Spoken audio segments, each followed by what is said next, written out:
salam dharma dari saya. Namo Sanghyang Adi Budaya, Namo Buddhaya. Perkenalkan, nama saya Revita Wijaya, salah satu adik asuh Matiko.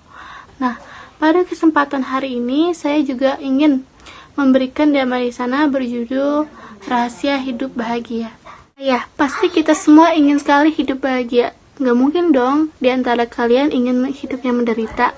Tapi menurut kalian, kebahagiaan yang kalian inginkan itu seperti apa sih? Kebahagiaan yang sebenarnya menurut kalian itu seperti apa sih? Ada orang yang berpikir bahwa dengan karirnya bagus, terkenal, bisa mempunyai banyak barang-barang bagus, atau punya banyak uang, itu sudah bahagia. Padahal kebahagiaan sebenarnya itu bukan seperti itu. Coba deh kalian pikir, banyak sekali artis-artis yang bunuh diri. Padahal karirnya bagus, hidupnya terkenal, banyak disukai orang, punya banyak uang dan sebagainya. Tapi kenapa dia bunuh diri? Nah, dari situ kita bisa lihat bahwa orang kaya itu tidak menjamin kebahagiaan. Tapi kebahagiaan sebenarnya itu apa sih dirinya? Nah, sebenarnya kebahagiaan itu kembali lagi pada diri kita masing-masing. Bagaimana kita menjalani hidup kita sehari-hari, bagaimana kita menerima keadaan di hidup kita, bagaimana kita merespon tindakan-tindakan orang-orang yang jahat kepada kita. Nah, nggak mungkin dong selama kita hidup kita selalu bahagia. Pasti ada aja cobaan-cobaan yang memberatkan hidup kita. Nah, bagaimana respon kamu terhadap cobaan itu? Pasti kalian merasa bahwa hidup kalian menderita. Kenapa sih hidup gue menderita banget? Kenapa sih aku nggak bisa bahagia seperti yang lain? Kenapa aku selalu dapat cobaan-cobaan yang berat? Kayak salah aku apa, dosa aku apa? Pasti pernah kalian mikir kayak gitu sampai kalian berada di titik benar-benar putus asa. Nah, sebenarnya kalau kalian membandingkan hidup kalian dengan hidup orang lain, itu nggak akan pernah habisnya. Jadi salah satu cara bahagia itu yaitu dengan bersyukur dengan apa yang kalian punya sekarang, apa yang kalian miliki sekarang, dan bersyukur dengan segala sesuatu yang sudah kalian lewati.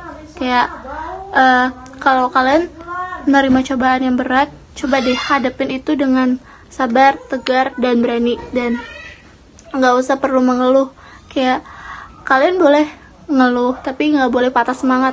Kalian harus tetap berusaha dan nggak boleh menyerah, karena kalian pasti bisa ngelewatin titik itu. Dan jangan selalu membanding-bandingkan hidup kalian dengan hidup orang lain. Kalian mungkin lihat hidup orang lain bahagia terus, padahal belum tentu di aslinya hidup orang itu juga bahagia loh.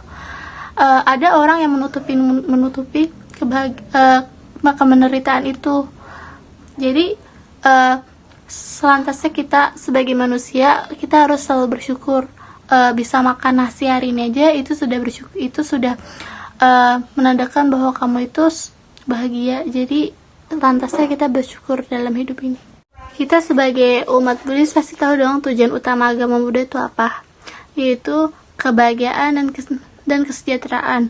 Nah, Pangeran Gautama aja, yang anak raja yang hidupnya dilimpahi dengan kemewahan, dia tetap ingin mencari kebahagiaan sejati loh. Dia tidak merasa hidupnya bahagia. Makanya dari itu kita juga sebagai umat manusia juga harus bersyukur atas apa yang kita terima. Dan dalam agama Buddha, hidup bahagia itu bisa kita lakukan dengan mengikuti jalan mulia berunsur 8. Nah, apa aja sih itu jalan mulia berunsur 8 itu? Jalan mulia berunsur 8 itu bisa diibaratkan dengan peta, yaitu peta untuk menunjukkan arah menuju kebahagiaan sejati.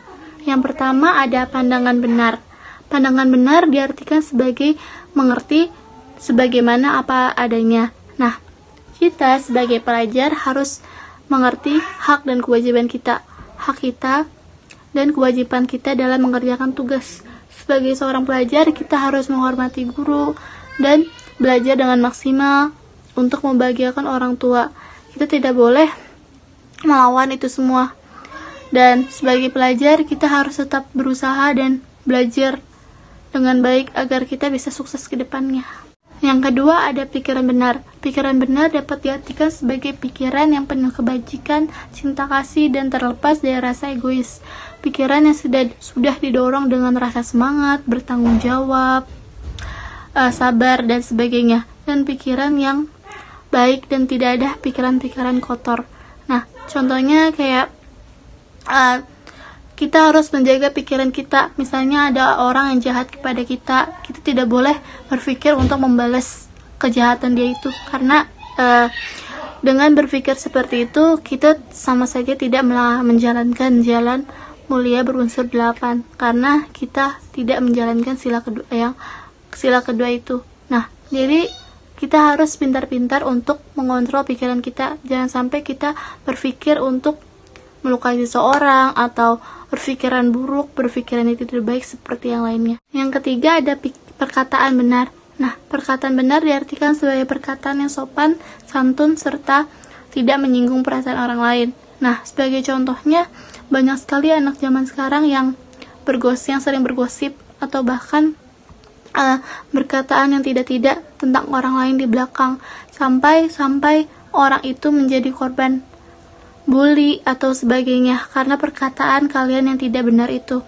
Nah, kita sebagai umat Buddhis tidak boleh seperti itu. Kita juga tidak boleh menfitnah orang lain, atau kita tidak boleh menyinggung perasaan orang lain, karena itu sudah melanggar sila juga. Jadi sebagai umat Buddhis yang baik, kita harus menjaga perkataan kita.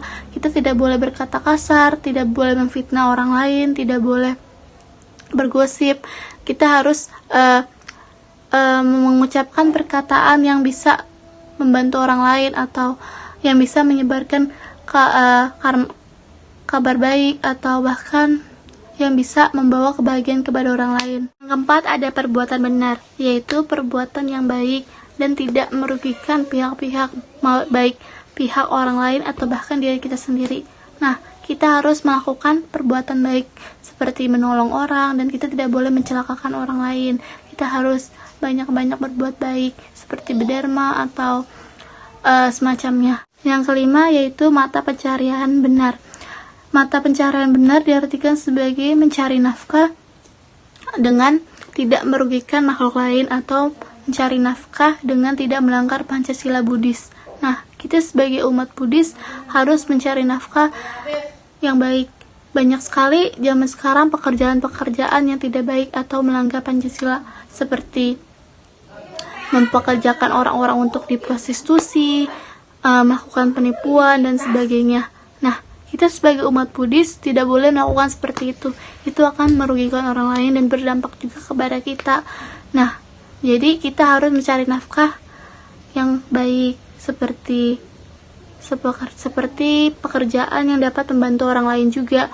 Nah, tidak masalah pekerjaan itu kecil atau rendah atau berpenghasilannya sedikit, selama itu tidak merugikan orang lain dan bisa membantu banyak orang, itu sudah sangat baik untuk kita. Yang keenam yaitu daya upaya benar. Daya upaya benar artinya yaitu kita berusaha sekuat tenaga untuk menjadi pribadi yang lebih baik. Jadi kita berusaha untuk melakukan hal-hal yang lebih baik dan mengurangi hal-hal buruk yang ada pada diri kita. 7 yaitu perhatian benar, yaitu selalu sadar tentang apa yang kita pikirkan, kita katakan, dan kita lakukan.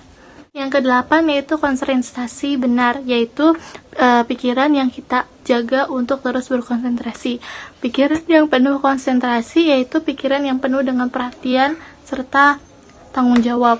Jadi kita sebaiknya sering berkonsentrasi agar kita tidak berpikir untuk melakukan hal-hal yang buruk.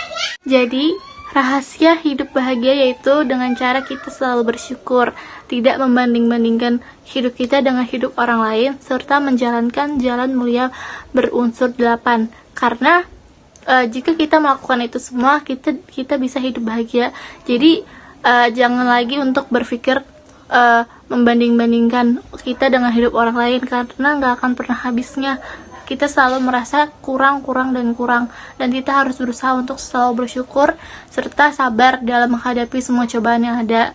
Kita juga tidak boleh melakukan perbuatan-perbuatan buruk, serta harus menjaga pikiran, perbuatan, perkataan yang baik agar kita tidak merugikan pihak lain, serta berusaha untuk menjadi pribadi yang selalu lebih baik. Jadi sudahkah kalian menjalankan jalan mulia berunsur 8 itu? Pertanyaannya ada di diri kalian masing-masing. Jadi ayo mulai sekarang kita coba untuk menjadi pribadi yang lebih baik, untuk bisa hidup bahagia dengan kebahagiaan yang sejati. Sekian dhamarisan dari saya, semoga bermanfaat. Terimalah salam dharma dari saya. Namo Sanghyang Adi Budaya, Namo Buddhaya.